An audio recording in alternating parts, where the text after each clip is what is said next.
কেউ আপনাকে সালাম দিয়েছে, আপনি তার দিকে তাকালেন না, অন্যদিকে ফিরলেন এবং তা উপেক্ষা করলেন, অথবা শুধু ওয়ালাইকুম আসসালাম বললেন।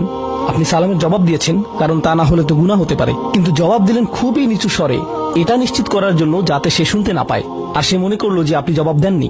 এরকম যে আল্লাহ জানেন যে আমি জবাব দিয়েছি, কিন্তু আমি তাকে এটা জেনে পরিতৃপ্তি লাভ করতে দিব না যে আমি তার সালামের জবাব দিয়েছি। তো যখন সে এসে বলে যে ভাই আমি তো আপনাকে সালাম দিয়েছি, আপনি জবাব দেননি, আমি তো জবাব দিয়েছি, এটাও হাউন এর অভাব। আল্লাযীনা ইয়ামশুনা আলাল আরদি হাওনা, মানুষের প্রতি বিনয়, শিশুদের প্রতি করুণা, বয়স্কদের প্রতি করুণা, এমন মানুষদের প্রতি করুণা যারা এর যোগ্য না।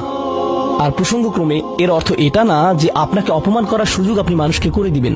এমন পরিস্থিতি আছে আমাদের পরিবারগুলোতে, আমাদের বন্ধু বান্ধবের মাঝে, আমাদের পরিসরে, যেখানে কিছু মানুষকে অবমাননাকর হিসেবে পাবেন। এমনটা ঘটে। আপনার পরিবারে এমন মানুষ রয়েছে, কখনো কখনো আপনার পিতামাতাও এরকম হতে পারেন।